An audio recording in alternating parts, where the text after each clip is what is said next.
Hey everybody, this is Tracy here with another edition of A View from Tracy's Point. And we are here with some transcripts that have finally been released. And just a reminder, the transcripts are being held up by Judge Donnelly. She wants to read through the transcripts and order any redactions that need to take place. And a lot of the redactions so far has been sidebar conversations. And so there's been a lot of sidebar conversations, as other people have pointed out. And some of them are off the record, and those that are off the record have to be redacted. And I guess in the first week of testimony, maybe the court reporters were not redacting that information, or they didn't get the order to redact it. And so now the judge or her team or whoever is reading through all of the transcripts before they can be released to the public. And so transcripts for the week of August 31st, which would have been August 31st through September 3rd, they have finally been released. And I am going to start with September 1st, I think. Yep. Let's see. Yeah, I'm starting. Sorry about that. I'm starting with September 1st because I don't think there was a lot going on the 31st and the 30th. I know that where I am going to pick up is the second day that Faith Rogers was on the stand. I've already done a video on Faith Rogers and when she was being under direct examination. So I'm not going to bother with those transcripts. And I can't really remember who was before Faith. Was that the Alexis and maybe Stephanie? Not sure, but we're going to pick up on September 1st, and Faith is on the stand.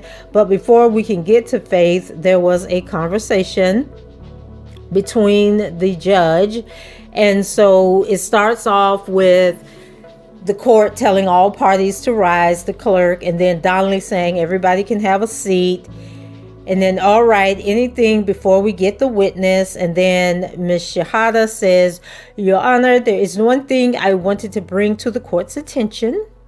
And then Donnelly, okay. And then she says, it's come to the government's attention that in the overflow room, there have been throughout the trial audible negative reactions to testimony, and including yesterday, and that yesterday at the end of the trial day, the father of the witness who was testifying was leaving with another family member, a nephew or a cousin, I'm not sure, that an individual as they were leaving told the father, called the witness a stupid bitch. And so I just wanted to bring it to the court's attention. The government, and I am sure the defense would agree, have used the overflow room as an extension of this courtroom. And if the court would be willing to remind people in that room that the same decorum that's required in the physical courtroom is also what's proper in the overflow room. Donnelly, well, that is true. You can lose your permission to be in the overflow room if you do not treat other people with respect and act like you are in a courthouse. So to the extent that is happening, it has to stop. Anything the defense wants to say about that? Canick, no. Donnelly, all right. Anything else before we get the witness? All right.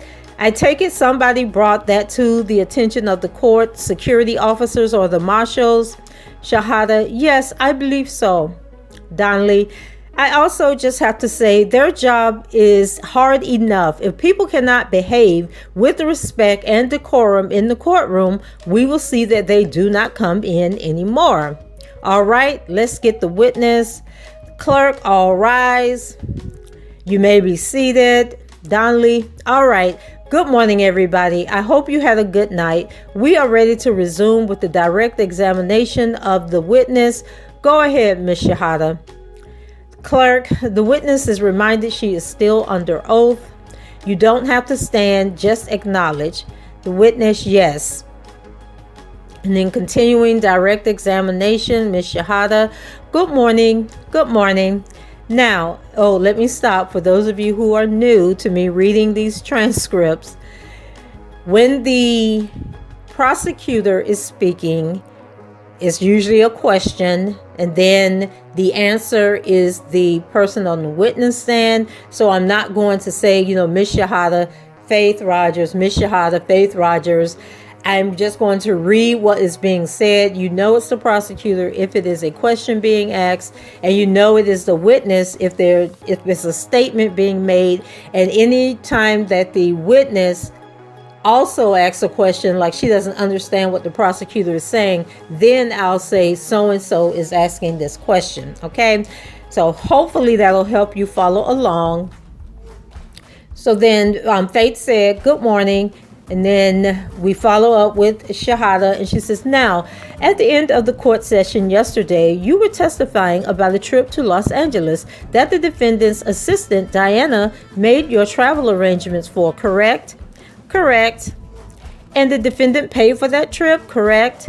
Correct. Now, you testified yesterday that prior to that trip, you traveled to Dallas and saw the defendant there. Is that right? Correct. And you testified that it was in Dallas that you had a conversation with the defendant, told you about other girls that he had been, to use his word, raising, correct? Correct. And that's where you first met an individual introduced to you as Joy. Is that correct?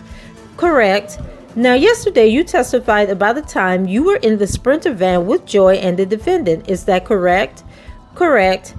And during your time in the Sprinter with Joy and the defendant, did you have an opportunity to observe their interactions? I did. And what, if anything, did you observe? Their interaction was very unnatural almost. Anything he said, even if it had no humor to it, she got this odd smile. Or if he laughed, she laughed even louder. He pulled out a cigar, she's lighting it. He wants to hear music, she's playing it. Anything, any demand he really had, she was just on it. Anything he said, she's at his attention, listening, very just on him. Now, you also testified yesterday about the time that you and Joy were alone in the Sprinter in the back. Is that right? Correct. And you testified about needing to use the bathroom while you were in the back with Joy, correct? Correct. And what do you recall Joy telling you about that when that happened? That I had to ask to use the bathroom. And I think you testified yesterday that you also tried to open the door to the Sprinter and it wouldn't open. Is that correct? Correct. Now, yesterday you testified about,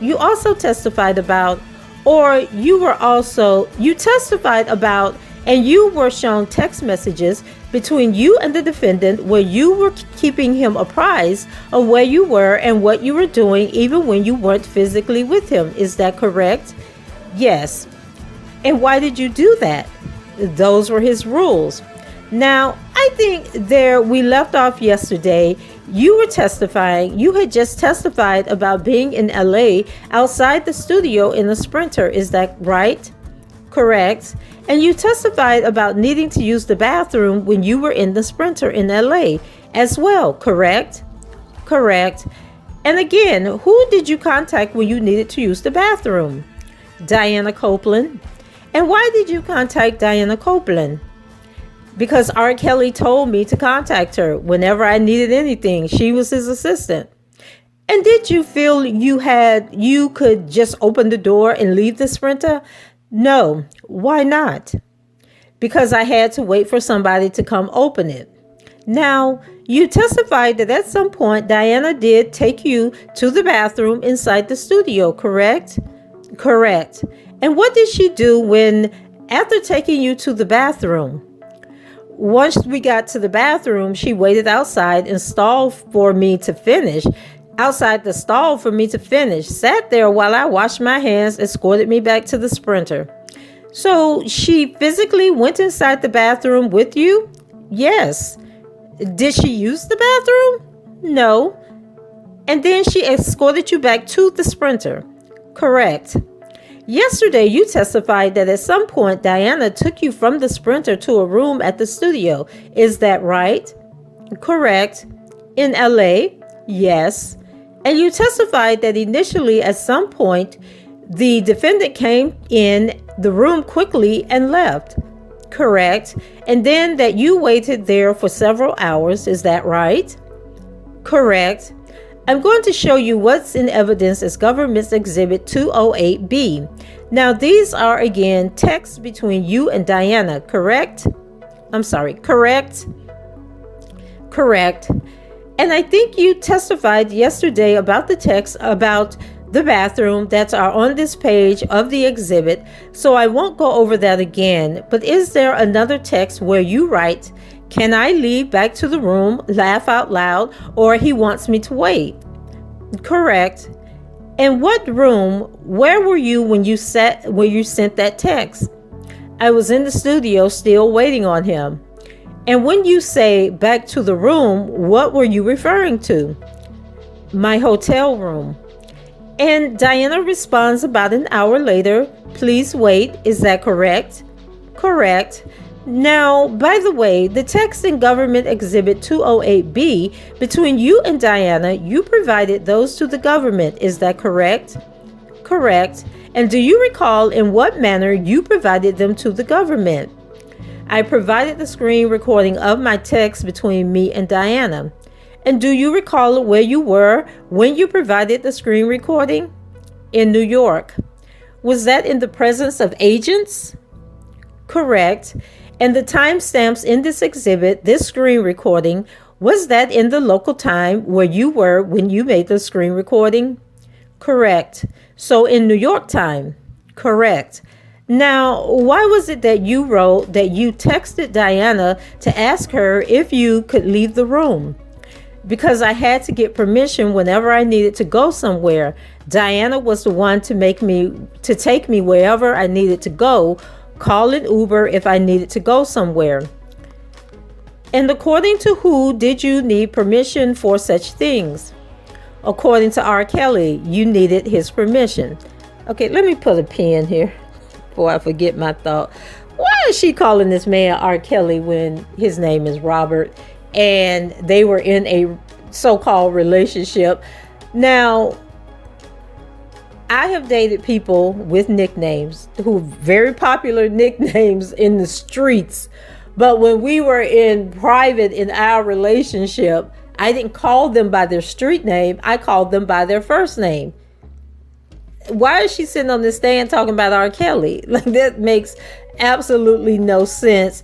And then when she's talking about going into the studio and that type of thing, maybe you needed permission to go into the studio because he was in there meeting with somebody and couldn't have people walking in and out.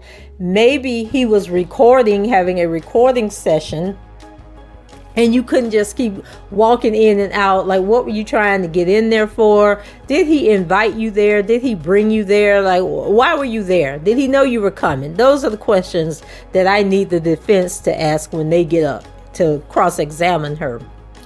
Okay, so back to this, y'all.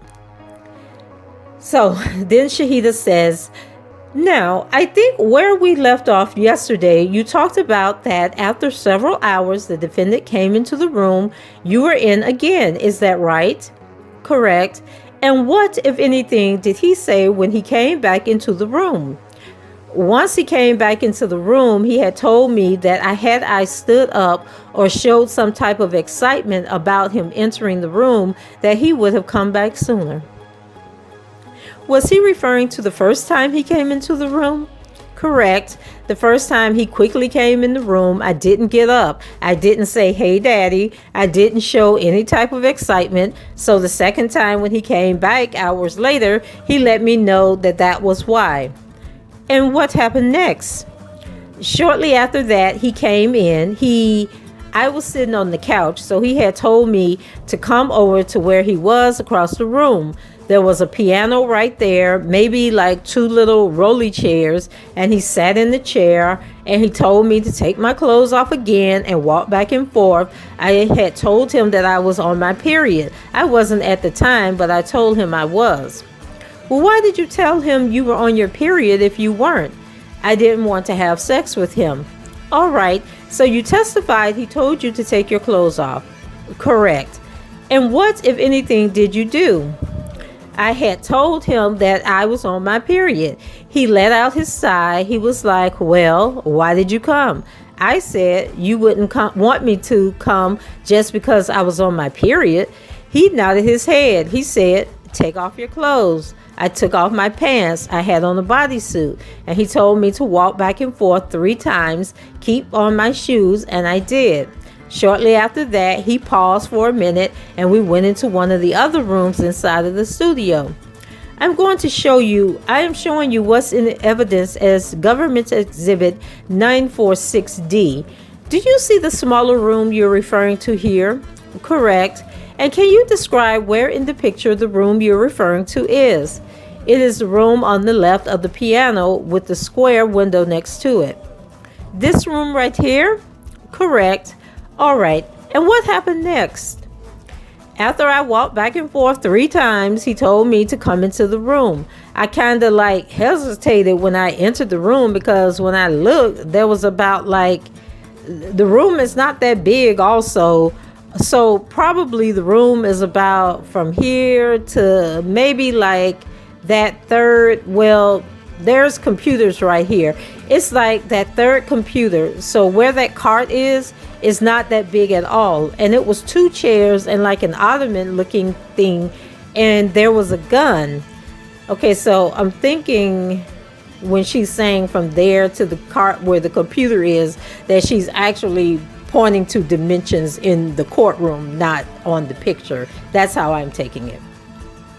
So then Shahida says, so just a moment, you described the size of the room and you said it was from kind of the corner where you are at to the cart, the first cart in the courtroom?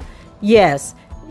Can you estimate approximately how many feet that is? Or I'm not going to lie to you, I can't. It's just a small room. Okay.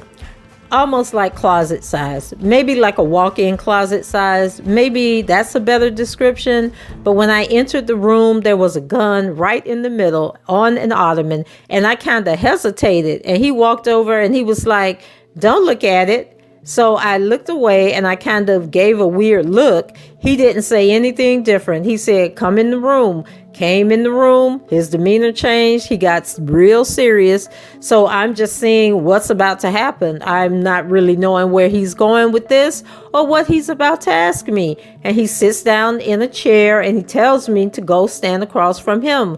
So he's sitting and he's looking at me. He had moved the gun by him. It was still next to him, but not to where I could see it. So he's looking at me and he says, I want to ask you a question. I said, yes. He paused. Before he got into the questions, at this point, I'm still in my bodysuit. My boobs are kind of out. He gets his iPad and he is like, pose. And he starts taking pictures. Pose, pose. He was like, you're not being sexy. Again, I'm trying to change my body. I'm trying to change my face. He's like, you're not being sexy enough. And I could tell he just got kind of irritated with me. So after that, I stepped back. He said he had something to ask me. And I said, yes. He said, how many men have seen you naked? I just literally said a number. And he said, okay, how many male friends do you have? I have a lot of male friends. I know a lot of people. I just gave a random number like 10. He said, how many of those male friends have seen you naked? I said, none of my male friends have seen me naked.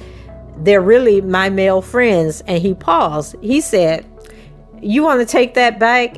I'm like, of course. I'm like, no, even though if I did know the exact number, I just wasn't going to take it back because I didn't know what reaction I was going to get if I did.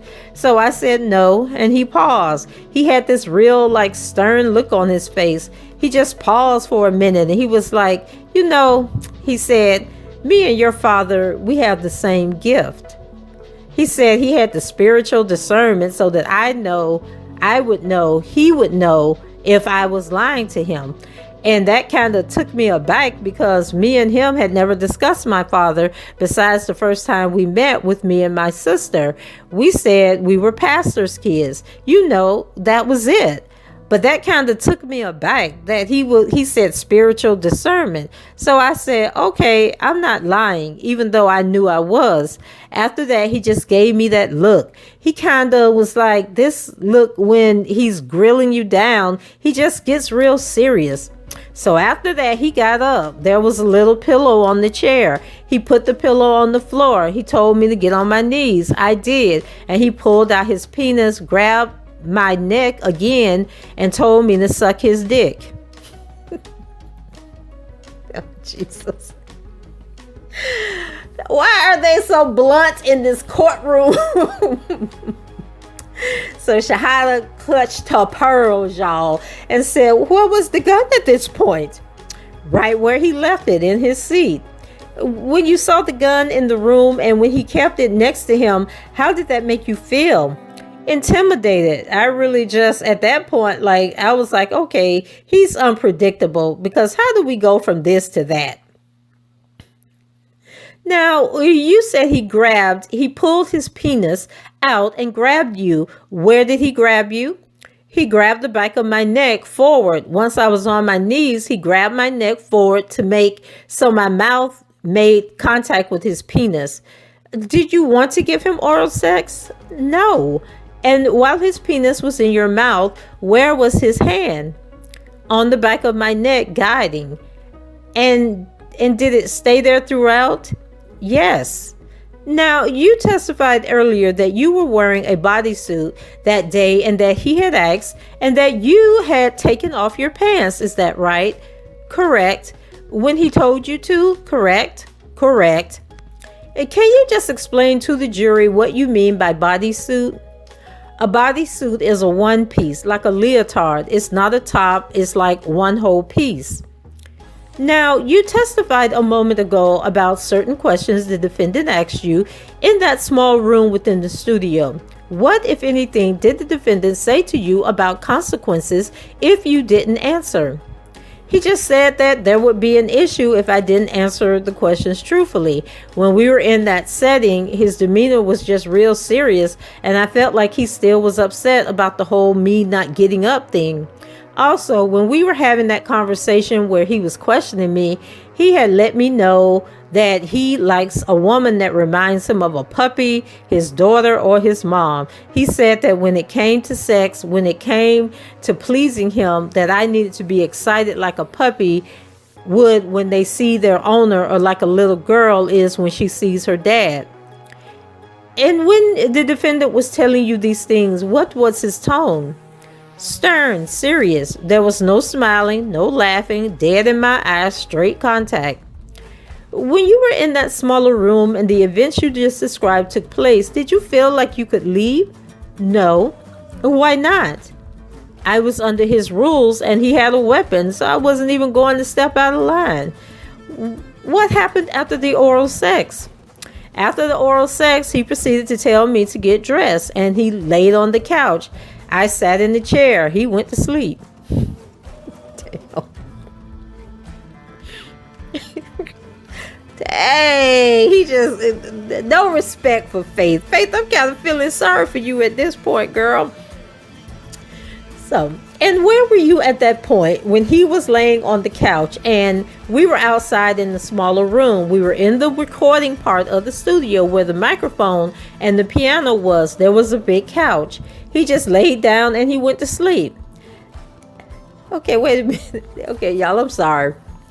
So when Faith was giving him oral, right, because her period was on, which is very common occurrence that, you know, if your period on, your man will ask you for some head, right? Faith, did you make him come? Did he ejaculate? Are we gonna get to that part? Like, because he went to sleep, so obviously you did it right, okay? And so he went to sleep, but I want to know if they're gonna ask you if he came in your mouth, girl, and did you swallow? Okay. So Shahida, at some point after that, did you need to use the bathroom? Yes. And what, if anything, did you do? I woke him up and I told him I had to use the bathroom. He said, you know where it is, right? I said, yes. He said, okay, make sure you don't talk to nobody. Go straight to the bathroom and come back. And why did you wake the defendant up to use the bathroom if you knew where it was already? I didn't want to just leave and upset him without him knowing where I was going. Was it part of his rules? Correct. Now, at some point, did you return to your hotel? Yes. And how did that come about? When he woke up, he told me to text Diana and tell her to call a car and I would see him later.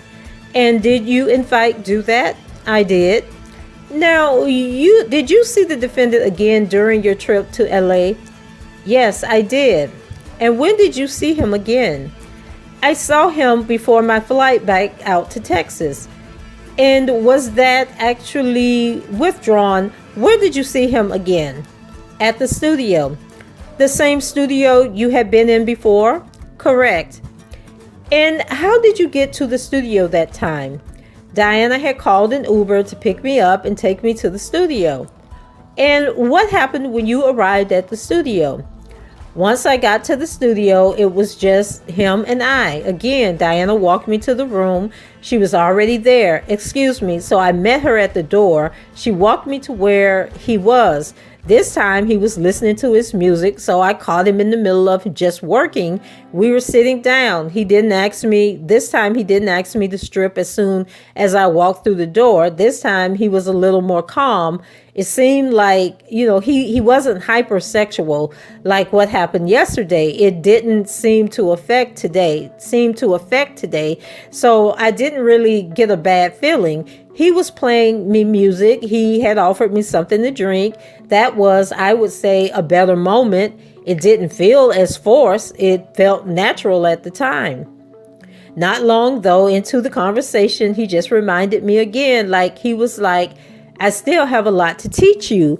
And in the middle of the interactions, we were listening to his music. He gets up and he just puts out his iPad and he starts recording us. And he's like, come sit next to me. So I was sitting next to him or across from him. And he's just like, okay, rub daddy's head. Look at me. Like he's directing my movements just sitting there. He's telling me to sit up straight again. And okay. And he's like, just stare at me. So what I thought was like a better moment, it just kind of got really awkward. And what room were you in when these events transpired? We were in the studio. The same room that you had initially been taken to the day before? Correct. I'm showing the witness only a CD containing government exhibits 327A and 327B. Prior to your testimony today, did you have an opportunity to review the contents of this CD? Yes, I did. And after reviewing the contents of the CD, did you initial the CD? I did. Are these your initials here? Correct. I move to admit government exhibits 327A and B. Donnelly, any objection? Canick, just 1 second, please. Donnelly, okay. Shahida, and actually, I can ask some more foundational questions. So you testified a moment ago about the video recording that the defendant made of you while you were at the studio the second day. Is that right? Correct. Prior to actually withdrawn. And that was in the studio room while you were sitting interacting with him. Correct. And the contents of government exhibit 327A and 327B that you reviewed, did you recognize the videos on that CD? I'm sorry, can you repeat the question? Sure, sorry. Did you recognize after viewing the videos on the government's exhibits on this CD, do you recognize where they were taken? Correct. And did you recognize who was in them? Correct. And based on your review, where did you recognize the videos as having been taken? They were taken by him on his iPad. They were from his iPad. Did you recognize where physically you were? Correct. In the studio in LA. And who did you see in the videos? R. Kelly and I. All right. Any objection to this coming into evidence? Canick, no. Donnelly. Okay, it's in evidence, Shahida. Thank you, Your Honor. Government Exhibits 325A and 327B received in evidence. Donnelly, are you playing it? Shahida, I will be playing it. Donnelly, do you want it to be jury only? Shahida, these don't need to be jury only, Judge. Okay. Then there was a pause, and then Shahida continued. So I am going to start first with Government Exhibit 327B. You testified you had an opportunity to review that prior to your testimony here today, correct? Correct. And is that video approximately 20 minutes long? Correct. All right, the whole video is now in evidence. I am not going to play the whole video. I am just going to play certain portions of it, okay? Okay, all right. Your Honor, I know it's a little soon, but I think we're having some technical difficulties. That is okay. Do you want to move on to something else and come back to it? Sure. Okay, I am also just going to remind the jury, I think I told you this before, but an item in evidence you will be able to see in the course of your deliberations. But if you move on to something else, we will see if we can work it out, okay? Yes, Your Honor. So we'll come back to that. Now, after what you just described at the studio, did you go back home? Yes, I did. To San Antonio? Correct. And what, if any, communications did you have with the defendant after returning to San Antonio? Same, phone calls, texting, FaceTime. And did you travel to see the defendant one more time after that? Correct. And where did you end up traveling to? I went to New York. And around when was that? Around February of 2018. And why did you travel to New York? I had traveled to New York to see Mr. Kelly. And why did you decide to do that on that occasion? On this time, I really was just like, let me see how it's going to go one last time. It had been a couple of weeks since I had seen him in LA, so I wanted to see how this time was going to be. Okay, girl, let me put a pin here. Because see, I'm going to talk to Faith like I talk to my daughters. If you done been with this joker 2, 3, 4 times and he ain't showed you no kind of respect, he ain't making you feel like a woman, he's not making you feel good, if you're doubting, if you're questioning his behavior, if you're wondering why he talked to you the way he did, or why is it always about sex whenever the two of you are together, that joker ain't looking for no relationship with you. There is nothing to be trying to wait and see, trying to see if it's going to get better. Because guess what? A man shows you what he thinks of you from day one. And if he has treated you like a hoe on day 1, day 2, day 3, he going to continue to treat you like a hoe. And if he treats you like a lady, then you got something to work with there. But otherwise, there's no reason to keep going back trying to see nothing. Okay, back to Shahida, because I'm thinking that's what she wanted to tell her too. But anyway, that mother moment I just had to get off my chest. So, and who booked your flights to New York? Diana Copeland. Who paid for your flights? R. Kelly. See, she keep going from Mr. Kelly to Robert Kelly to R. Kelly. Okay. And where did you fly from to New York? I flew from San Antonio to New York. And when you say New York, are you referring to New York City? Correct. And after you arrived in New York, where did you go? I went to the Mondrian Hotel. Mondrian. And how did you know to go to the Mondrian Hotel? Dinah had texted me and arranged for the Uber to pick me up and take me to the airport. To the hotel. I am showing you page, what's in evidence as Government Exhibit 208B, page 76. Again, are these texts between you and Diana? Correct. And at the top, is there kind of an Uber map that she sent you to And at the top, is there kind of an Uber map that she sent you of the car? Correct. And in blue, are you texting her, is the Mondrian? Correct. And she responds, yes, stand by in the lobby for just a moment, please. And thereafter says, go to the 18th floor. Is that correct? Correct. And the Mondrian, is that in Manhattan? Correct. And did you, in fact, go to the 18th floor? I did. And after you arrived at the 18th floor, who, if anyone, did you see? Diana met me on the 18th floor, and she had the key to his hotel suite, and she let me in. When you say his hotel suite, who are you referring to? R. Kelly. I don't know why it's just tickling me that she keep referring to this man by his stage name. So after Diana took you to his hotel room, well, first, was that on the 18th floor? Yes. And after she took you there, what did she do? She opened the door for me and let me in. And did she stay or leave? She left. Was anyone in the suite when you arrived? No. And after you arrived, did you stay in the suite? Yes. Did you go anywhere? No. Why? Don't leave anywhere without his permission. The defendants? Correct. Now, at some point, did you end up seeing the defendant? I did. And when was that? So I had got there like late, early morning, maybe like 1 a.m. He came in around 8 a.m.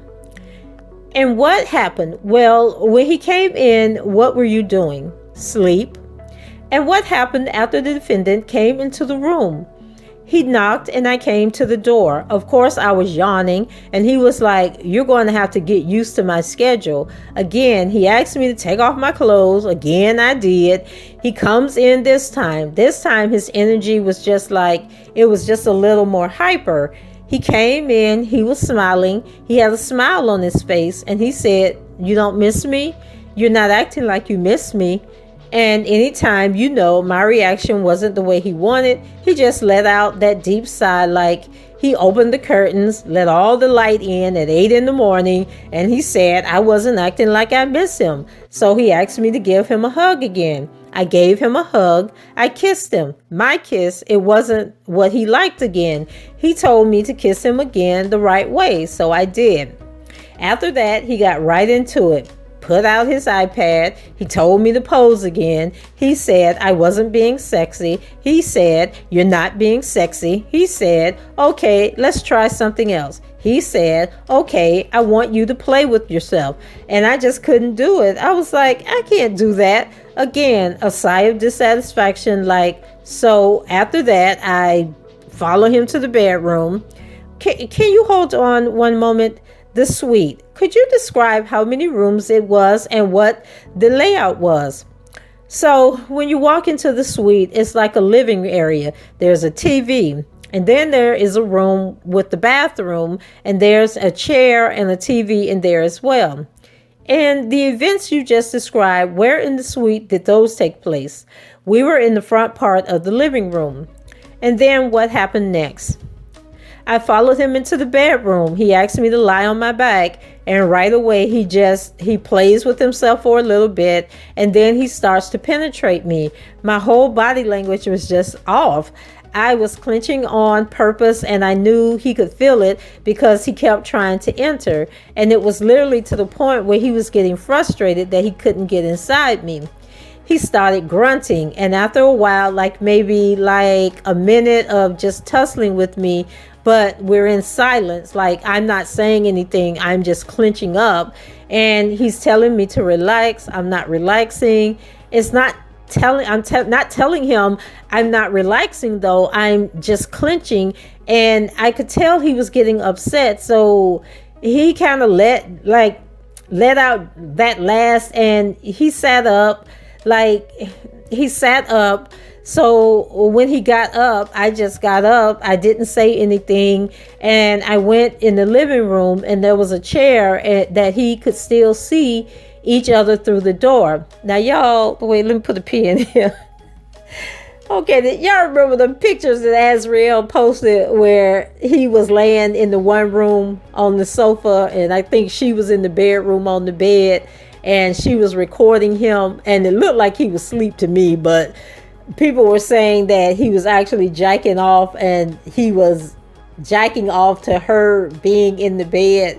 Now, Azriel posted those pictures. So, was those Faith pictures that Azriel was posting, or is Faith telling the story about pictures that Azriel posted? Y'all help me out here. And also, the pictures that Azriel posted were supposed to be in New York at this penthouse in New York. So she goes on to say, I wasn't saying anything. I knew I had pissed him off. So I just didn't say anything. And he got his iPad. He already was recording us. He got his iPad and he literally started jacking off. But it was like high speed. Like the way he was masturbating was like so fast. It was like an itch. Like he had to scratch. And he turned the volume up on loud. So as I'm sitting here, I can hear him watching other females on the iPad. And I know he's in the video because I can hear him saying the names of the women who are on the iPad. I'm sorry, y'all. Oh my God, these stories are too much. Like, why is this testimony in court? So then Shahada says, now, without saying the names of the women that you could hear on the iPad or hear him saying on the iPad video he was watching, do you recall the names you heard? Yes. I'm showing the witness only what's been marked for identification as Government Exhibit 954, and then I will also show Government Exhibit 955. So showing you first 954, was that one of the names that you heard the defendant say on the video that he was watching? Correct. And now showing you Exhibit 955, was that another name you heard him say on the video? Correct. The government moves to admit Government Exhibits 954 and 955. No objection. All right, those are in evidence. Display to jury only. Yes, Your Honor. And publishing first to the jury only, Government 955. And actually, 954 doesn't need to be to the jury only. Okay. Now, Government Exhibit 954, is that the name Joy? Correct. And was that the individual that the defendant introduced you to in Dallas? Correct. Now, you testified a moment ago that you were clenching your body while the defendant was trying to penetrate you. Why were you clenching your body? I didn't want to have sex with him. And you indicated that he was getting frustrated. Is that right? Yes. Now, was the defendant able to fully penetrate you? No. Was he nonetheless putting his penis somewhat inside your vagina? Yes. Now, after you testified you saw the defendant masturbating to a video that he was in and using two names we just discussed. Is that right? Correct. And what, if anything, happened after that? After that, he had told me that I needed to be like them, and he called me back into the room. He ordered food. He ordered room service. He had asked me if I wanted something. I said no. He kind of just said, okay.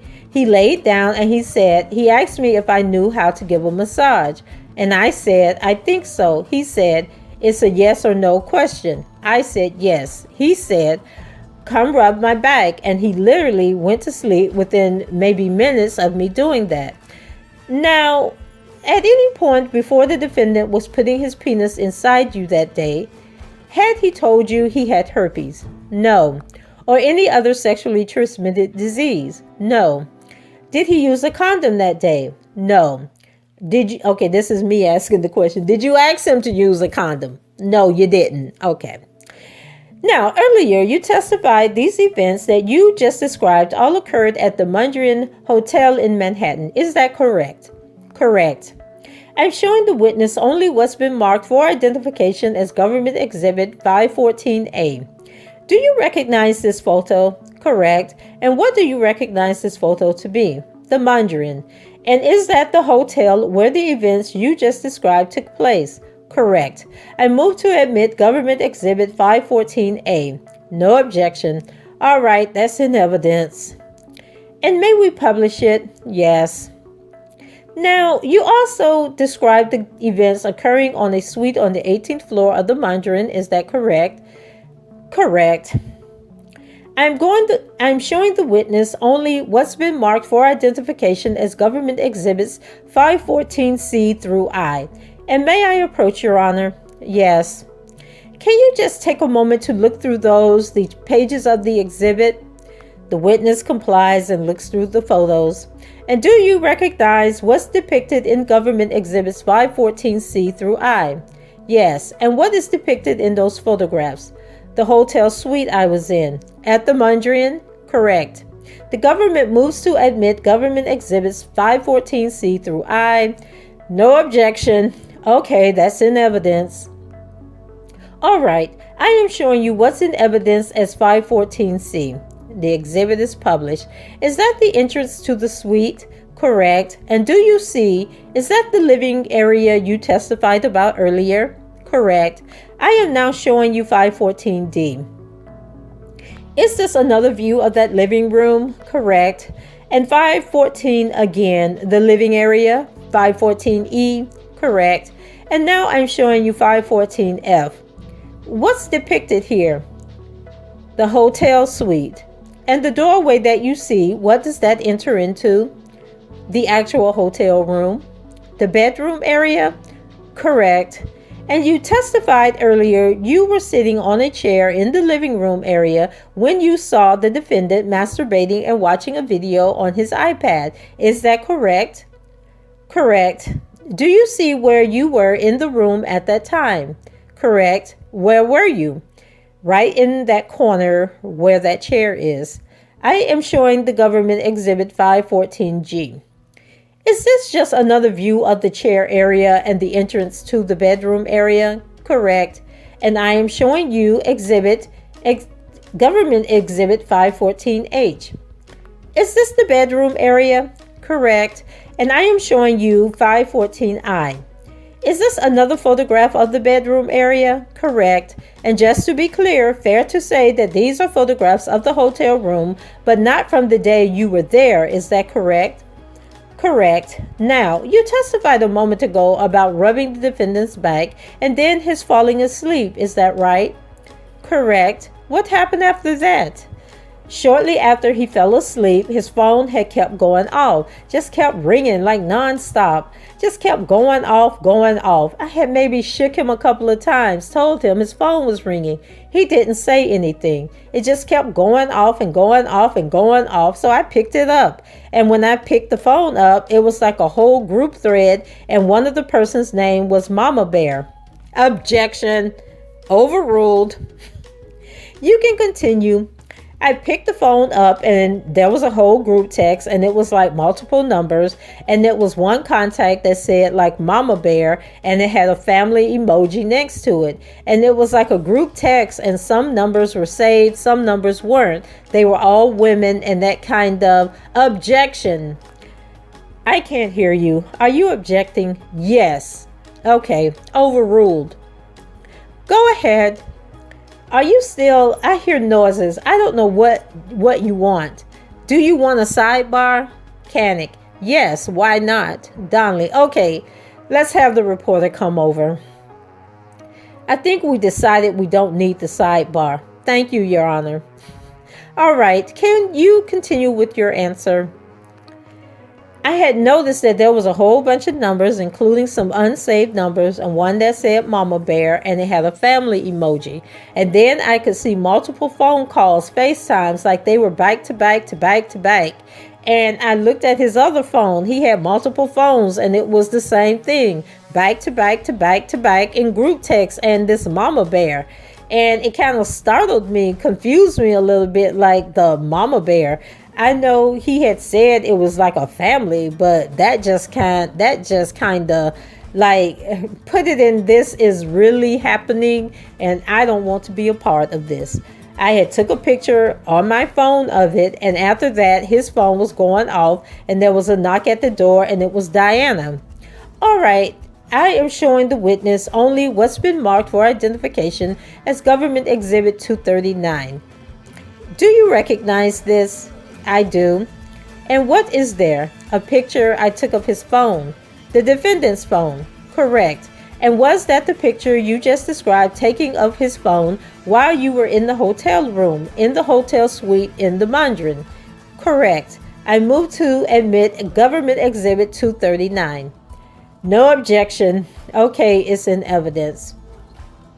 And the date on the top here, that's Saturday, February 3rd, correct. And does this appear to show messages, multiple messages from someone saved as Joyce, a 646 number, messages from someone saved as Mama Bear, correct. Some missed calls from Diana Copeland, correct, correct.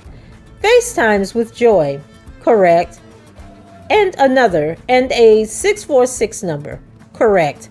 I think before I showed you that exhibit, you said that Diana came to the room. Is that correct? Correct. What happened at that point? Shortly after she entered the room, she stayed in the living part and she let him know he had a meeting. He was late. He got up, he kind of rushed, put on his clothes. Again, before he left, he was giving me constructive criticism, again, about my positions. I didn't bend over right, he said. His words were, something's not right. I'm sorry, y'all. Why he hurting? Look, y'all got me snorting. Why is he hurting Faith's feelings like this? We need to send Faith some flowers and some videos on how to improve her movement, okay? Maybe she need to take some like stretch classes. What do they call them classes where people be stretching? Some yoga class, some hot yoga. It's another kind of class we might need to send Faith to so she can get her movements in tight. So then she says, I kind of got upset at that point because I just felt embarrassed. Like nothing at this point was going to work. It's nothing I could do to make our intimacy better. It just seemed very unnatural and it never was going to be natural. So I this time, I never said anything back, but this time I did because when he left, he kind of gave me like a pat on my shoulder, like better luck next time. And I was like, you just patted my shoulder like you're a coach and I'm like a team player. Like my feelings were hurt. And he looked at me and said, 'cause you are.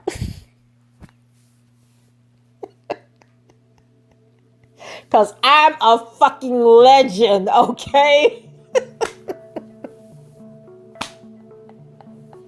Okay, y'all, I'm sorry. I am so sorry. Okay, I'm sorry. I'm being very unprofessional right now. So Faith continued. I looked at him and he just looked at me and I was just like, that doesn't mean, and he stopped me and he said, I'm not one of them niggas you fuck with. He said, I'm not going to go back and forth with you. Oh, ooh, okay. So Diana was standing right there. This was one of them times, like I said, I had never spoke up for myself and I had never really seen him get close to me. We weren't directly in each other's face, but we were pretty close. I definitely was looking up at him. He said that he said what he had to say and he walked out. I didn't see him again on that trip. I knew he was mad too because he didn't give me a kiss or say he'll see me later or anything. Him and Diana just walked out and that was the last time we saw each other. Damn. Kelly, why you did her like that? Now, at some point after that, did you leave New York? I did. And do you recall when that was? I believe it was the next day. And where did you fly to when you left New York? Back to San Antonio. Prior to leaving or at some point, did you send a text to the defendant? I did. And what do you recall about that? After I left, I sent him sort of an apologetic text. I didn't really say too much, but I just let him know, I was embarrassed. I really didn't know what was going to happen if he was going to be mad. Like there was no conversation. I didn't know how the chapter was ending. I didn't hate him. I was going to go about my business. That was the plan. I just hoped he didn't have any harsh feelings to me. So I apologized to him. I tried to get a response. He never replied. Well, he did respond, but we never spoke after that on another romantic level. Did you have any concerns regarding anything that the defendant had related to you? Yeah, once I had got back to San Antonio, mind you, I'm from Texas, so the climate is very hot there, even in February. So when I got back to Texas, maybe like 3 days after I got back home, I was coming down with a cold, and I thought I just had the flu. And on the fourth day of having a cold, my mouth had bumps everywhere, and my tongue was inflamed with bumps. My mouth, it looked like disgusting. I had went to urgent care because my other sister's a nurse, and I had sent her a picture of my mouth, and she said, that looks like herpes. So I'm freaking out. Mind you, my parents are like, what's on your mouth? And that was the first thing that made me be like, okay, I got to go see what this is. And I went to urgent care, and they had tested me for herpes, and it came back positive. I kind of was in shock. So I always go to my OBGYN every 3 months. I was on birth control. So I get the depot shot and they test you, but I needed her to just check me then. So she gave me a pee test and a blood test and confirmed that I did have herpes. And what, if any, understanding did you have about what type of herpes you had? At the time, she told me I had type 1 herpes. So I didn't know what herpes was. That was my first time learning that there was 2 different types. I had type 1. Now, after you learned you had herpes, what, if anything, did you do? I reached out to him a couple times. He never texted me back. When you said you reached out to him, who are you referring to? R. Kelly. And why did you reach out to him? I wanted to know if he knew like what this was, or if he knew like anything. It was just like I came home, we weren't speaking, and boom, I find out I have herpes. And you said nothing to me? I really just wanted him to maybe give me answers or come to fix it, or just acknowledge like he did it. I knew it was him. He just totally like cut off communication with me and wouldn't respond to me.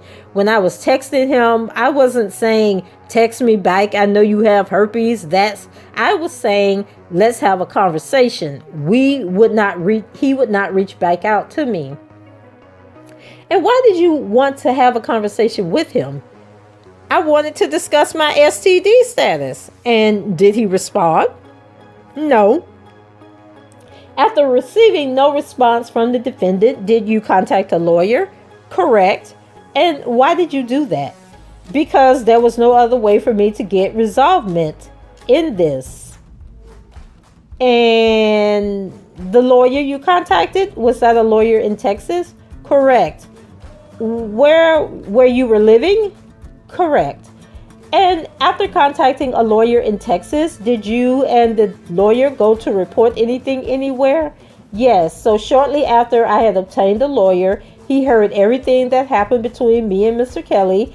He had let me know that it's actually illegal for somebody to give you an STD, and they know. Objection. Well, sustained as to that. You had a conversation with the lawyer, and what happened next? After my conversation with my attorney, we went to Dallas police first, and we tried to get some type of resolvement there. They told me that because the basis of just while you were at the Dallas Police Department, what, if anything, did the police you met with while you were there try to do? They had told me that I had to. Objection. I know it is difficult. Tell us what they told you. Don't tell us what they told you. Did you do something with them? Correct. Okay, what did you do? So I called him. You called who? I called R. Kelly and he did not answer. So after that I called. Okay, so let's just stop there for a moment. When you called R. Kelly, the defendant's phone number, was that in the presence of Dallas police personnel? Correct. And was the plan to record that phone call? Correct. What, if anything, were you planning to discuss with the defendant if he answered the phone? If he answered the phone, we were going to discuss the herpes. And I think you testified the defendant did not answer. Is that right? Correct. Following that, were you advised to try to make another recording or to make a recording of the defendant? Correct. Discussing the herpes? Correct. And after you left the Dallas Police Department that day, did you and your lawyer attempt to do that again? We did. And how, if at all, did you try to get the defendant on the phone after that? In the wee hours of the morning, a couple of days later, I had got a call from Mr. Kelly. I answered. We had a conversation. Prior to that, had you sent him any text messages? Yes. And what was the purpose of sending him text messages? So that we could have a conversation to talk. Now, and then I think you, at some point, did you, in fact, speak to the defendant over the phone? Correct. He ended up calling me back. I answered. He let me know. He said, your name came up. And he said, you're the only Faith I know. He said, I just want to let you know you still have a friend in me. You really do. And I said, I do. He said, yeah. And I said, well, why you didn't tell me? He said, tell you what? I said, you didn't tell me you had anything. He said, well, basically, he said, if he had something, we weren't going to discuss it over the phone. He said, I don't know what you're talking about, but if I did know what you're talking about, we're not going to have that conversation over the phone. He advised me to come to Chicago, but this time he said, you get your flight and I'll give you the money back. He said, you come up here, you meet me, and you just let me know. And I said, okay. And did you go to Chicago? No. Did you have any intention of going to Chicago? No. When the defendant called you and you had the conversation you just described, what, if anything, did you do during that phone call? I had put my lawyer on three-way and he recorded the call. Your lawyer recorded the call? Yes. Now, in addition to the Dallas Police Department, did you go to another police department after that? Correct. And do you recall where that was? In New York. And was that in Long Island? Correct. And did you make a report there? Yes. Now, at some point, did your lawyer in Texas refer you to a lawyer in New York? Correct. And what, if anything, did the lawyer in New York file? She filed my lawsuit. And what was a lawsuit against that was a lawsuit against the defendant. Wait a minute. Did Donnelly say something here? Oh no, then Faith said correct. And what was that lawyer's name? Lydia Hills? Correct. I am showing you what's in the evidence as Government Exhibit 231. Do you see this envelope on your screen? Correct. And is it addressed to Lydia C. Hills, Esquire, at an address in Brooklyn, New York? Correct. And was that the lawyer who filed the lawsuit for you in New York? Correct. And was it sent by certified mail, this letter? Correct. And is there a name and address indicated in the top left corner? Yes, Robert Kelly, 219 North Justine Street, Chicago, Illinois. And just looking at Government Exhibit 231 again, I am just going to zoom in. Do you see the USPS postage on this? Yes. And do you see a date where my finger is? Yes, November 20th, 2018. Now, at this point, had your lawyer already filed the lawsuit? Correct. I am showing you what's in evidence as Government Exhibit 231A. Actually, I'm sorry. To the jury only, please. The courtroom deputy, you have to wait. I'm sorry. It's okay. You can go. Thank you. Now, is this... Actually, may I approach for one moment, Your Honor? Sure. Can you just take a look at the documents in Government Exhibits 231A that I just handed you? Have you looked at the documents in Government Exhibit 231A? At some point, did your lawyer show you these documents? Correct. Now, for the jury only. I am starting with the first page of Government Exhibit 231A. You are not going to read the whole thing, are you? I'm sorry, Donnelly speaking. You are not going to read the whole thing, are you? Shahida. No, I'm not. Don't worry, Judge. Does this have a case caption with your full name and the defendant's versus the defendant's full name? Correct. And is this purportedly something, a document titled Notice of Delivery? Correct. And is addressed to the law office of Lydia C. Hills in Brooklyn, New York? Correct. And it has a declaration from someone named June Barrett that she calls the foregoing notice of delivery to be delivered. Is that right? Correct. And do you see the name and address of June Barrett on the bottom of this? Correct. And is that the address listed 1826 South Millard Avenue, Chicago, Illinois, with a phone number listed and an email, June's Point of View, yahoo.com. Hold up now. Not June's Point of View. Is that thought she was trying to take my name. Is this Don Russell's mama, June? Is that his mama's name? So Faith said correct. All right. I am showing the second page of this exhibit. And again, does this appear to be a letter addressed to your lawyer, Lydia C. Hills? Correct. And it has a date on the top of October 22nd, 2018. Correct. Now, I want to focus on a particular portion of this letter. Do you see the paragraph, the second from the bottom, that I'm pointing to? Yes, and I'm not going to ask you to read the whole thing, but does it state, please advise, and then your last, Ms. and your last name, your client, to abandon this heartless effort to try to destroy my musical legacy for selfish personal enrichment. If she persists in court action, she will be subject to public opinion during the discovery process. For example, my law team is prepared to request the production of the medical test results proving the origin of her STD claim, as well as 10 personal male witnesses testifying under oath about her sex life in support of her claim, and complete records of her text, FaceTime message exchanges, which will be reviewed to match and to authenticate it by the recipient to ensure there are no omissions or deletions. And then the following paragraph. Donnelly, just slow down a little bit, please, just for the court reporting. I apologize. That's all right. And then the last paragraph on that page says, if Ms. and your last name really cares about her own reputation, she should cease her participation and association with the organizers of this negative campaign. Counteractions are in the developmental stages and due to be released soon. And do you see a sincerely, a signature, and then the name Robert Sylvester Kelly? Correct. Now, I am showing you the third page of this exhibit. Now, does this appear to be a page from the lawsuit or the complaint that your attorney filed in New York Supreme Court? Correct, that's what it is. And do you see a stamp on it? Correct. And what does the stamp say? I do not accept this offer to contract, and I do not consent to these proceedings. And do you see a notary signature? Yes, from June Barrett.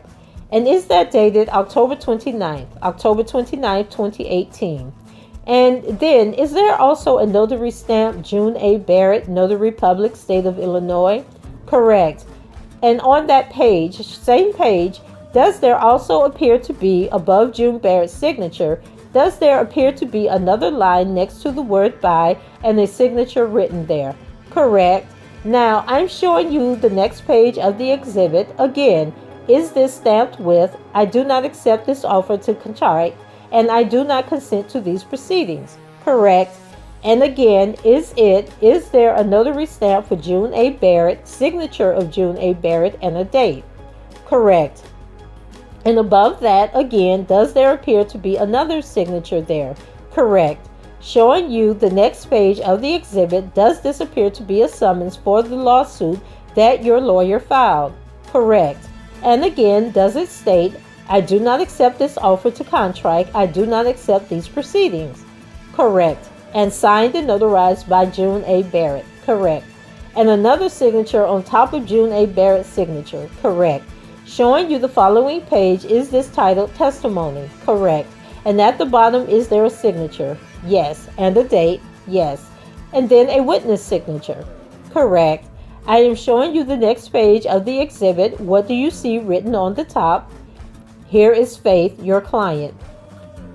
And yes, I apologize. Make sure not to say your last name. Now below where it says, here is Faith, your client, do you see a series first of 3 photographs? Yes. And are those photographs of you? Yes. And the first two photographs are those from television? Correct. All. The first three are. Okay. And underneath those three photographs, can you see what's written? Here, a sample of the real Faith Rogers. I'm sorry. Just remember not to say your last name. How about this? I'll read it. Okay. Donnelly, is this in evidence? Shahida. Yes, this is part of the same government exhibit 231A. Okay, go ahead. Here is a sample of the real Faith and then your last name. Remember, she lives in Texas, so her claim of being intimidated falls flat because these pics were sent via text. Is that right? Correct. Did I read that correctly? Okay. And below that, is there a series of 4 photographs? Correct. And the first photograph, do you recognize who is in that photograph? R. Kelly and I. And do you recognize the room you're in? Yes. Where was that room? In the recording studio that I was in LA. And is there another photograph right next to that? Correct. Is that a photograph of you? Correct. And is part of your breast exposed? Yes. And do you recall anything about where this photograph was taken? I don't know where it was taken, but I know it was a picture he took of me. When you say he, who are you referring to? R. Kelly. And is there another photograph of you next to that picture? Correct. And in that picture, does it show an exposed portion of your buttocks? Correct. And then the final photograph on that roll, do you recognize what that is a picture of? Yes, he told me to send him a picture, and I sent him a picture of my outfit. So, is that a photograph of text messages between you and the defendant? Correct. And in these are what you sent on the left side and in gray. Correct. And the pictures, correct. And is what the defendant said on the right side and in blue, correct. And below a photograph of you, did you write, is this better, Daddy? Correct. And at the bottom of this page, is there some text written? Yes. And does it state, I assure you, this would not be considered a Sunday go-to-meeting dress. The next 2 pictures have been cropped for the sake of not exposing her extremities to the whole world yet. I am a singer, not a doctor. So now, does Ms. and your last name justify her transmission of these kinds of pictures? Is that what it said? Correct. I'm now showing you the final page of Government Exhibit 231A. And is there some text at the top of this page followed by photographs of text messages? Correct. And at the top of the page, does it state Ms. and your last name? Ms. Your last name's usage of daddy was her choice. It's very interesting how the difference in age only becomes a factor when things didn't go as she planned. Is that what it says? Correct. Now, focusing on the first text message on this page, again, do you recognize who these texts are between? They're between him and I. The defendant and you? Correct. And in these texts are what you wrote to the defendant. Is that on the left side in gray? Yes, it is on the left side in gray. And what the defendant wrote to you is on the right side in blue? Yes. And at some point in this text message exchange, did you send the defendant an address? Correct.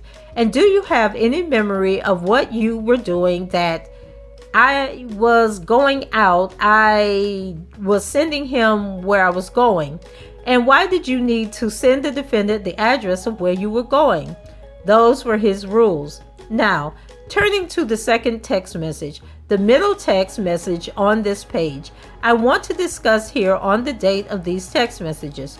First of all, do you have a memory of these text messages? Absolutely. And are these from April? Correct. Do you know April of what year? April of 2018. And was this after your final trip to New York to see the defendant? Correct. And what are these texts? Why were you sending the text in gray? The text in April, the first one, I sent that when I was in Dallas. And the one on the 21st was after he called me and said he wanted to talk. And so when you said you sent it when you were in Dallas, what were you in Dallas doing? Trying to file a police report. So that was at the time, or this was in the vicinity of the time that you had gone to the Dallas Police Department to make a report, correct? And as you testified earlier, while you were in the police officer's presence, you attempted to make a recorded call and the defendant did not answer, correct? And I think you testified earlier that thereafter you contacted the defendant again via text message to try to make a recording as the police had advised you, correct? Correct. Is that the text messages we're seeing now? Correct. Why did you send the defendant, "I've been thinking and I don't want to do this. Can we talk about how to make it go away"? That was after we had that conversation when he had told me that I could come to Chicago and things like that.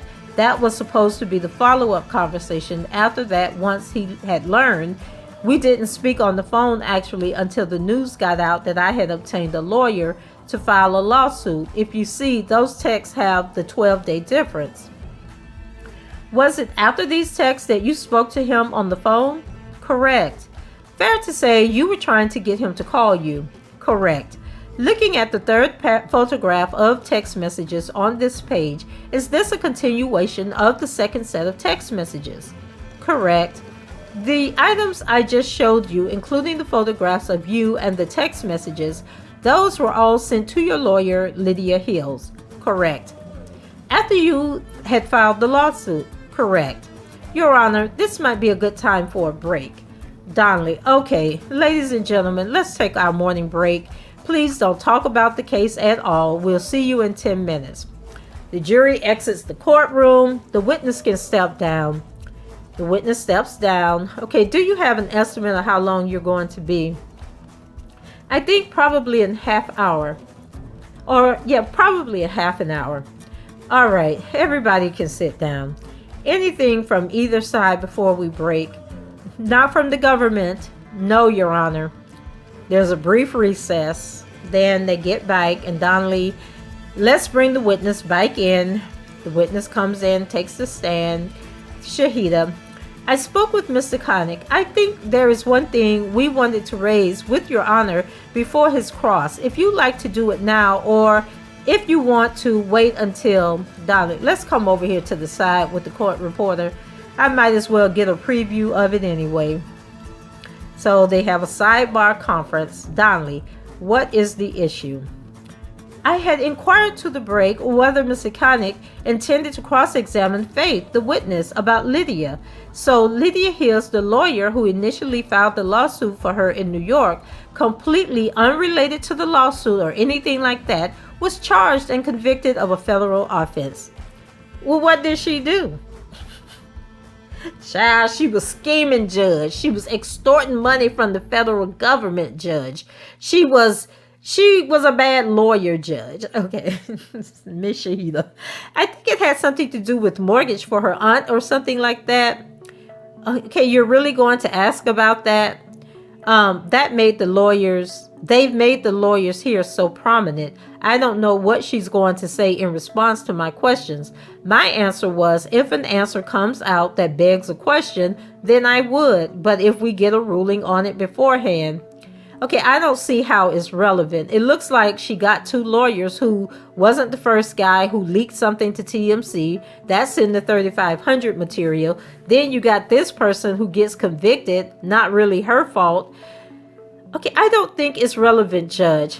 I don't think that it's relevant. It's relevant to ask her about, did she file the lawsuit, right? You didn't represent him on that. No, that was Mr. Farinella. Really? No, I don't think so. No, I don't believe anybody in this courtroom is involved in that other than the defendant. I know that Farinella was involved in on a case in New York Supreme Court that was represented. I have no idea about that, but I have no information that Mr. Farinella was involved in the mailing that we went to. Oh, the mailing. Neither did my client. Okay, this is not sealed. No. Not sealed, okay? Mechanic. Actually, the portion where we mentioned Mr. Farinella representing him in New York Supreme, any references to Mr. Farinella, I asked that be sealed. Donnelly, that's fine. I don't think it's such a big deal. Isn't it a public filing? So there's the end of the sidebar. They're back in open court. Donnelly, let's get the jurors. Courtroom deputy, you may be seated. Donnelly, first of all, let me apologize for the delay. We had a little bit of technical difficulty with some of our ultra-modern equipment. I think we've got it resolved and are ready to resume. Go ahead. Ms. Shahata. Thank you, Your Honor.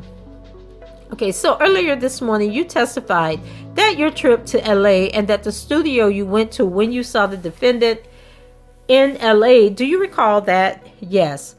I think we got to the point where you were talking about what happened the second day you were in the studio, and you testified that the defendant started making certain videos of you and him. Is that correct? Correct. And I think at that point we were having some technical difficulties and couldn't play them. I want to start with what is in evidence as Government's Exhibit 327B. And as you testified earlier today, you had a chance to review these recordings prior to your testimony here today, correct? Correct. In Government's Exhibit 327B, that is a video that is approximately 20 minutes long, correct? Correct. The entire video in this evidence, but we'll only play certain portions of it here today. Okay, Donnelly. So I think all the jurors have headphones. Ms. Shahida, yes, but before we get to that point, I want to ask, do you see the screen in front of you? Correct. And do you recognize the people in the video? Donnelly, it's in evidence. You asked her all these questions. I think she testified that she's in the video. She initialed it. I'm not trying to rush you, except I am.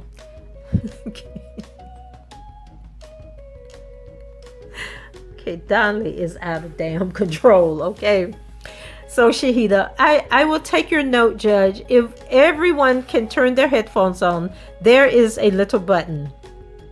Donnelly, everybody should have a green light on their headphones. There is a little button on the side. It's a sad day when I'm giving you technological advice. Let us know if it doesn't work and we'll figure something out. You want to play it? Shahada, yes. We'll stop at the 32 seconds in. The video is played. The courtroom deputy is on everywhere. You don't need headphones. Donnelly, just keep playing. Shahada, it's playing in both, so keep your headphones on. Video played. Shahada, did you see what was going on in the video at that point? Faith, correct. Could you hear the defendant saying anything to you? Fix my legs. Could you hear anything else about that? No. And then, did you proceed to fix your legs? Correct. Video played. Could you hear what the defendant was saying to you there? Whenever we went out in the club or anywhere, my legs should never be pointed towards another man. My energy should be turned towards him. Now, Miss Shahada, you should know about the energy and all that stuff, because I think all of that originated from your motherland. But we'll continue. If we could first fast forward to approximately 3:05. Video played. If we could stop it. Okay. Can you tell the jury what was going on at this point? He told me to give him a kiss and then rub his beard. Did you in fact do as he directed? Correct. Did that rubbing of the beard go on for several minutes? Correct. If we could fast forward approximately 6:20, video played. We appear to have lost the sound. We can just press play. Video played. Do you see yourself getting up? Yes. What, if anything, did the defendant ask you to do? To go get his phones for him? Is that you coming back with the phones? Correct. And how many phones does he appear to have there? 3. If we could fast forward to 10:25. I know the sound is not on, but do you see the defendant get up and appear to be speaking to someone? Correct. Who was he speaking to then? The engineer in the other room. Where did you understand the engineer to be at that time? Behind the curtain. Is that the curtain that is behind you in the video? Correct. Covering that window you testified about earlier? Correct. Based on your review of this video prior to your testimony here today, was there a point in the video where the defendant said, "Talk to daddy"? Correct. At the point after he said something to the engineer behind the curtain, did you and the defendant listen to various tracks that the defendant had made? Correct. I'd like to turn to Government's Exhibit 327A, video played. Is this video in the same location? Correct. Based on your review prior to your testimony here today, is this video approximately 4 minutes and 25 seconds? Correct. Was this recorded on the same day as the last one? Correct. If we could press play, please. Video is played. Pause it. What did the defendant ask you to do there? Rub the top of his head real slowly. Did you then do as he directed? Correct. Based on your prior review of this video, does that rubbing of his head and looking at him, does that go on for the rest of the video? Correct. I'm showing the witness and the jury only what is in evidence, a page of Government's Exhibit 231A, the item sent to your lawyer in New York. I want to focus on the photograph on the bottom left corner. Do you see that? Correct. Did you see the same scene in the video we just watched? Yes. You rubbing the defendant's head at the LA studio? Correct. Just turning again to the last page of Government's Exhibit 231A, you testified before the break about the text messages on the left side where you sent the defendant an address where you were. Is that right? Correct. That's an address in San Antonio, Texas. Correct. The defendant was not in San Antonio, Texas with you at the time, right? Correct. Did you participate in a docuseries known as Surviving R. Kelly? Correct. I want to direct your attention to early December 2018. Did you travel to New York City at that time? Yes. Did you travel alone or with someone else? I traveled with my mother and one of my friends. Why were you coming to New York City at that time? There was going to be a premiere, of Surviving R. Kelly. In Manhattan? Correct. Do you recall where you stayed when you were in New York for that trip? At the Pearl. Is that a hotel? Correct. I'm showing the witness only what is marked for identification as Government Exhibit 517A. Do you recognize this? Yes. What is this a photograph of? The Pearl. I move to admit 517A. No objection. That's in evidence. Did you end up attending premiere for Surviving R. Kelly? Yes. Did something happen while you were there? Yes. What happened? During about maybe less than 10 minutes into the premiere, we had to evacuate. The producers let us know that their objection, don't tell us what the producer said, but you had to evacuate. Correct. Next question. Did you later learn why you had to evacuate? Yes. Why was that? Objection. Sustained. That means you can't answer. I'm sorry. Everybody had to leave the building though, right? Correct. Did you get back in? No. Next question. Was that the end of the event that night? Yes. Where did you go after you were evacuated from the location of the premiere? Back to the Pearl. The hotel? Correct. I'm showing the witness only what is marked for identification as Government's Exhibit 80.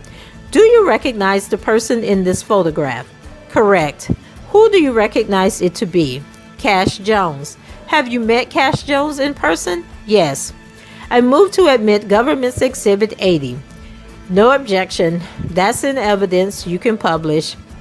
Okay, when did you first meet Cash Jones? In January of 2019. Did you meet her when you were in New York for the premiere? Yes. And did you meet her after you were evacuated from the premiere? Yes. Was it later that same night? Yes. Where were you? Where did you first encounter her? I first encountered her at the Pearl. The hotel you were staying at? Correct. And what, if anything, did she say to you? She said nothing. Objection. Overruled. She said nothing to me directly. At some point, did you speak to her on the phone? Yes. And what, if anything, did she say to you then? Same objection. Overruled. She had said she wanted to meet up with me to discuss some files she had. Do you know where she was when she was telling you this? In New York. Did you end up meeting with her? Yes. And where did you end up meeting with her? We met at an Applebee's. Where in relation to your hotel was the Applebee's?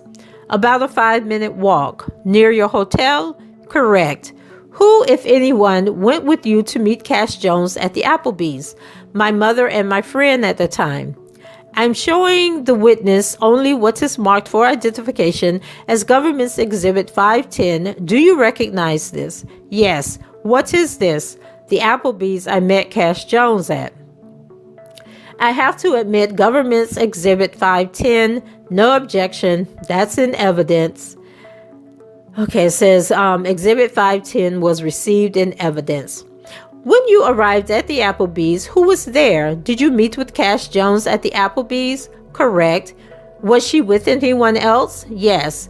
What, if anything, can you describe the person or persons she was with?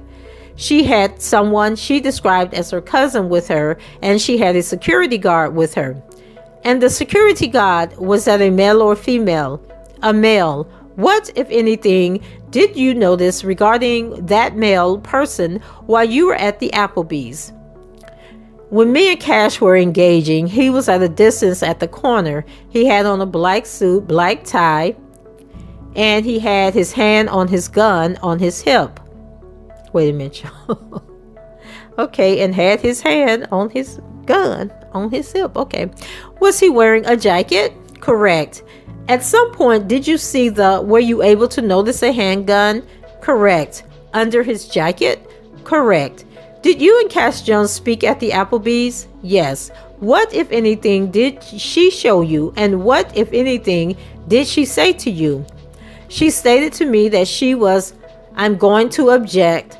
The objection is overruled to the conversation between this witness and Miss Jones. Go ahead. She stated to me that she wasn't a fan of Mr. Kelly, that she worked for him, but she said she wasn't against us, but she wasn't for the women coming forward. She was just trying to figure out who was telling the truth and who was lying.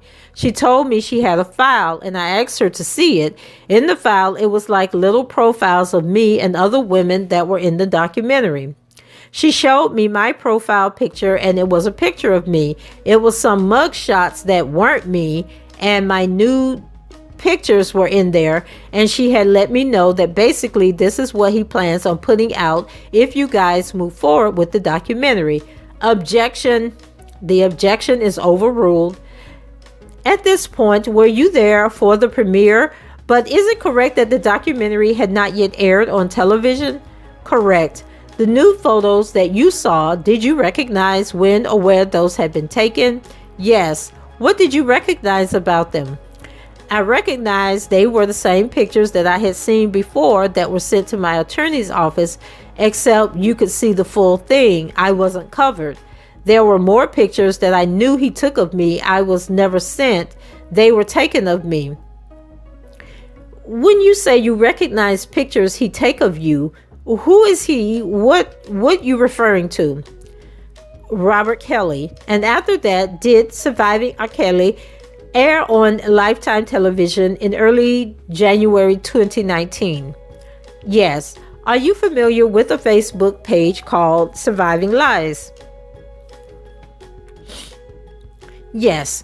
And in relation to when SRK aired on television, can you say, do you have a recollection of when you became aware of the Surviving Lies Facebook page?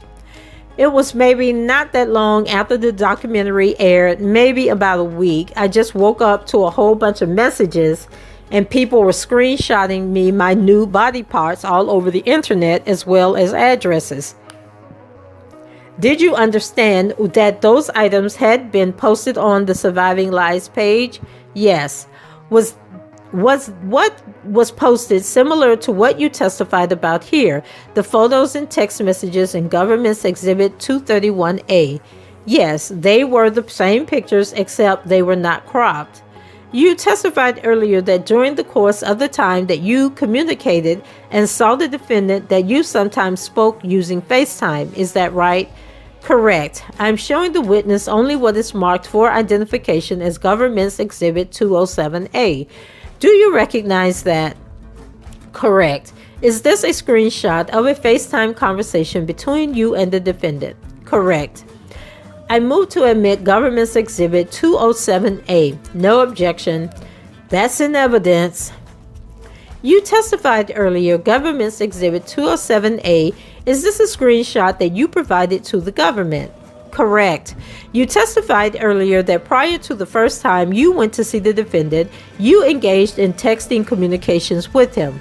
Correct. And I'm showing the witness only what is marked for identification as Government's Exhibit 207B and 207C.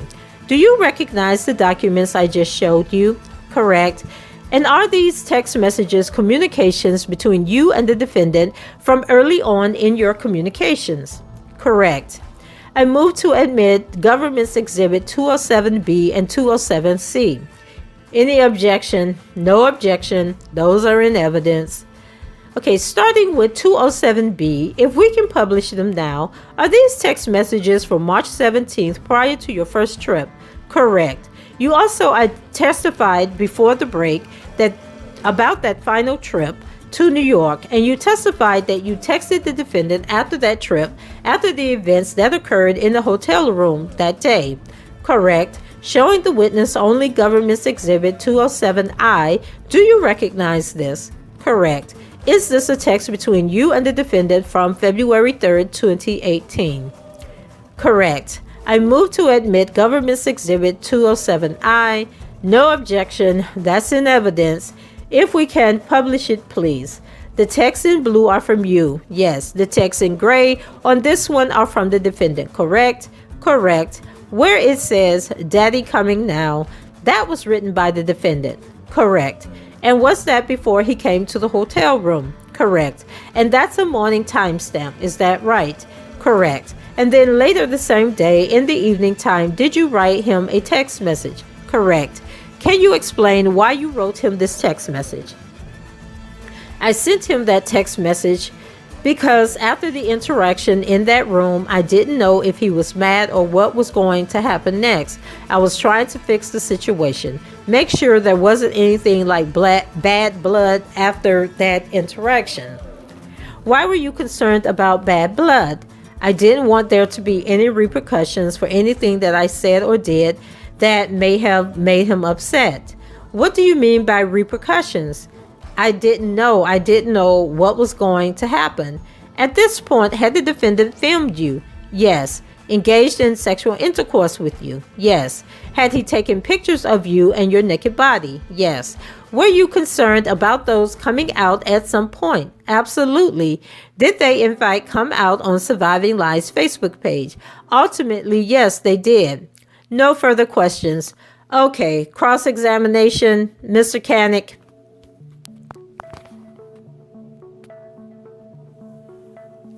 Okay, I'm going to go ahead and stop here because in this document, there is well over 100 more pages to go, which means that this will probably turn into like a 3-hour video. And you guys know I hate those really long videos. So I am going to go ahead and end this at the end of the direct examination. And then in the next video, we will pick up on the cross-examination by Mr. Canick of Miss Faith Rogers. Okay, so go ahead, leave your comments, rate the video, and subscribe to the channel if you haven't done so already. And until the next time, I shall talk to you guys later. Bye-bye.